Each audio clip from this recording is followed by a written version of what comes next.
jemand meine Stücke hört, ist das ja ähnlich dem Prozess, den ich habe beim Lesen eines Textes.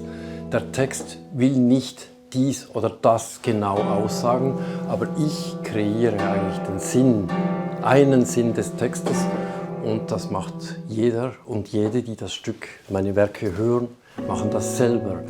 Und so denke ich, dass jeden und jede ein anderes Stück anspricht und alle etwas Eigenes aus diesen Stücken ziehen und etwas Eigenes hören und hoffentlich damit auch eine ästhetische Freude erleben dürfen.